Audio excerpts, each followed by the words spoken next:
Hi guys, Roxanne here from Tiny Home Living. Well, I got to get a couple of things done today. I got to get the jamb for the door primed so I can get the finish paint on it, and something else involving my wood cook stove. So let's get started with the day. We have been getting some painting and stuff done out in the tiny house today, but the other thing I decided to do is try making a pecan pie in my cast iron frying pan. This is the one I talked about getting a really good seasoning on it. I'm chilling the dough right now. It's firm now. The more you chill the dough, the less you will have shrinkage. And the last time I made a pie, I did have the shrinkage and it dripped all over the bottom of the pan. It was really tough to clean. So I'm just working on getting my temperature up to 375. I'm almost exactly there. I'm doing it in cast iron instead of glass, which is what I really prefer. The glass always cooks the bottom of the crust. So you know you don't get that soggy crust in the bottom of your pie. So I'm going to try it in the cast iron pan. You can't go wrong cooking anything in cast iron. So today I'm doing my favorite pie, pecan, well, one of my favorite pies. Pecan pie in the cast iron pan in the new wood cook stove. So we'll see how this turns out.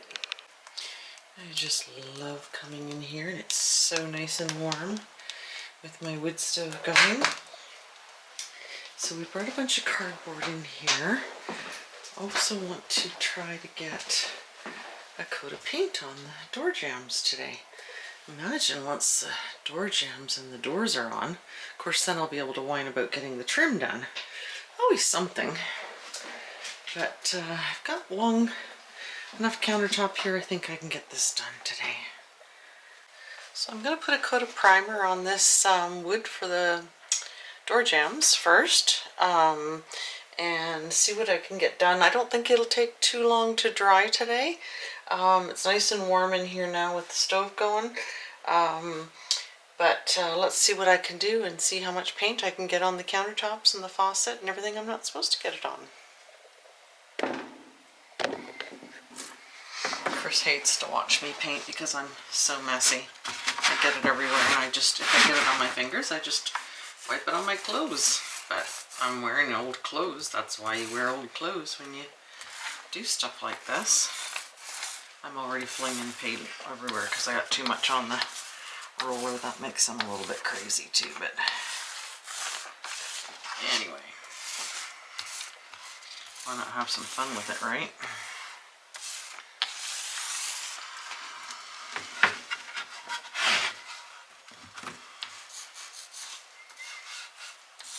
I'll get the edges done first, I think, and then it'll be easier to just go along and do all the tops at once. This paint is from Home Hardware, and I love how easy it is to clean up anyway. It just seems to come off your hands or anything else really easily. So, and I like the paint too. Pretty happy with it. We've used Rona paint in the past. I think we've used Home Depot's. But just out of necessity when we were in Ontario and here, just because of convenience, we've started using the Home Hardware paint, and I really liked it. They have the velvet finish too, which I really like.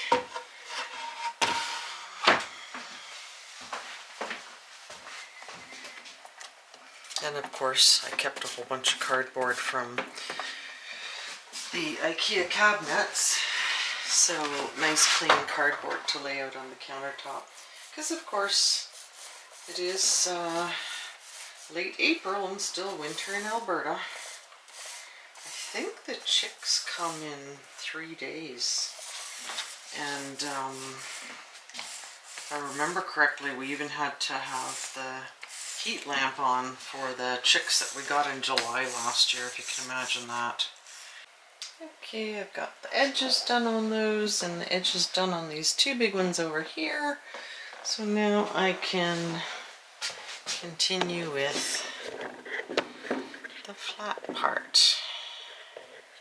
I'm getting paint all over my camera and tripod too, of course. Oh dear.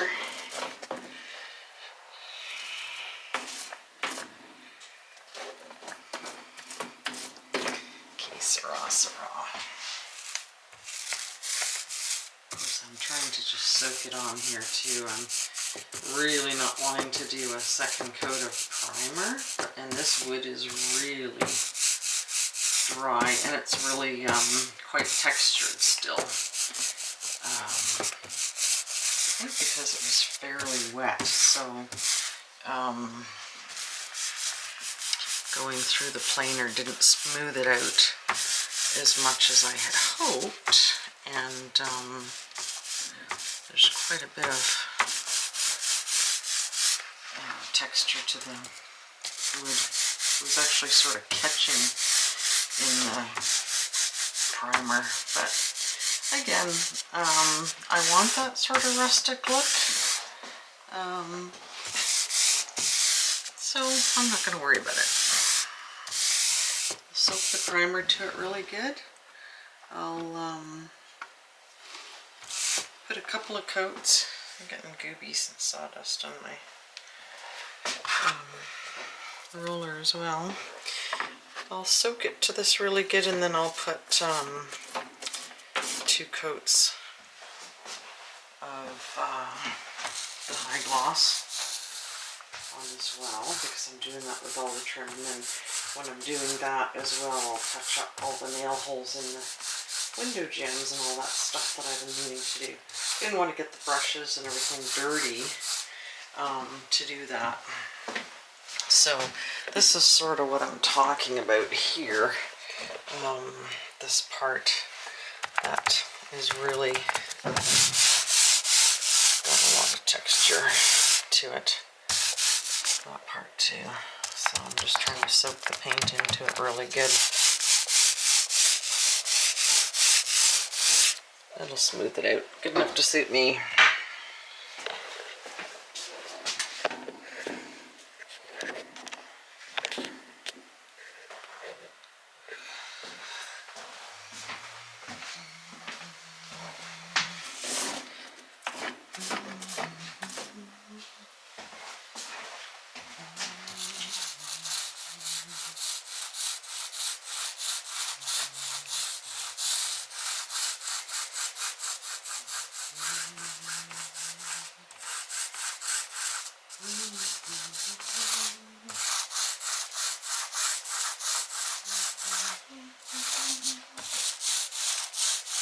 Yeah, that was really soaking up the paint. We only have this little bit of primer left, but I'm sure it'll be plenty to do this little bit.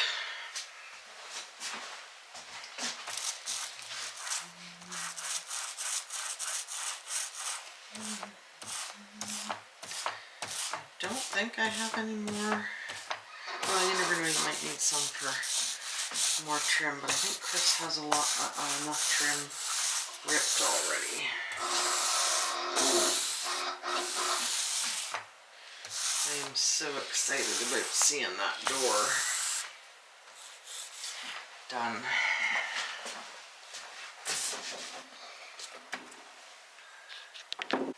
Now you can see how I've soaked the paint to this so well. By the time I got over here from those ones, these ones, I couldn't hardly tell I had done the edges, so I actually did the edges a second time, and this is the first coat on the flat side.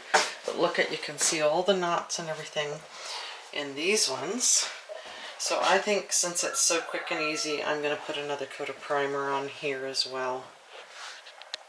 Well, I've got 2 coats of primer on these pieces now, and you can see by the time I get over there, this is pretty much dry. So these, there's 2 coats on the sides, but just 1 coat on the top, so I think I'm going to put another coat on the top here, and that'll be it for primer. I can get on with the high gloss. You know me, I don't have much patience for this stuff. Well, good enough for me. Pretty close to 375. I need to get this put in the oven. I'll be up all night. I'll be up all night waiting for it to get done.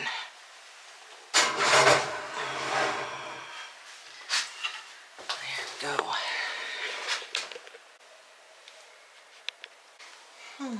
The temperature's dropped to 350.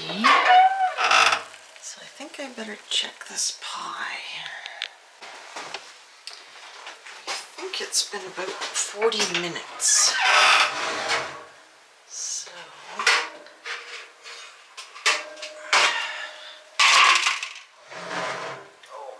goodness. Oh, it's still pretty soupy.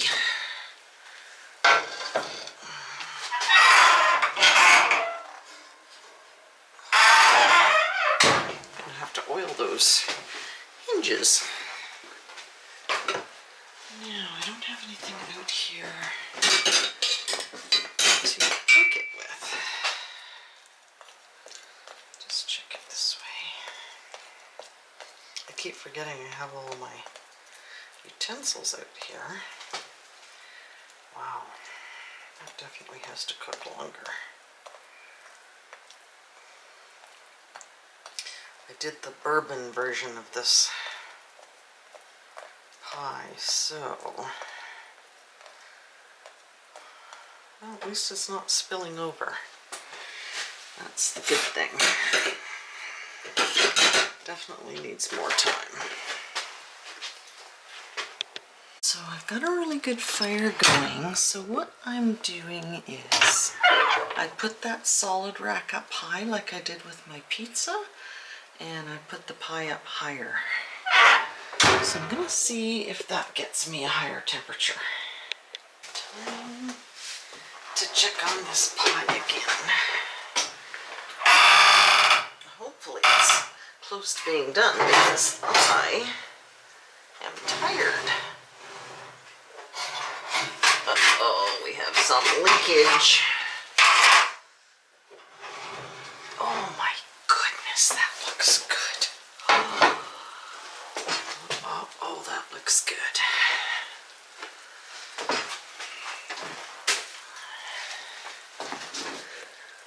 My goodness. Might have left it a little too long.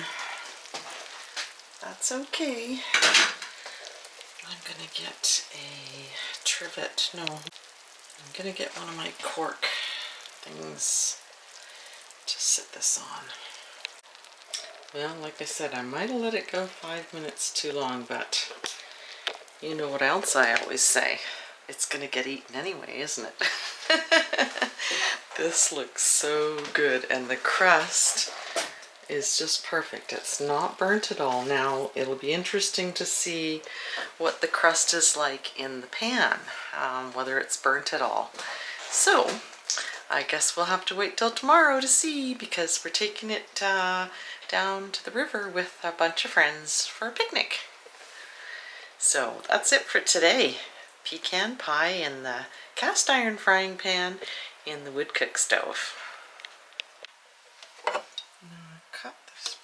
So I just kind of wanted to see how well it's cooked on the bottom. I can't really see without making a mess of the pie.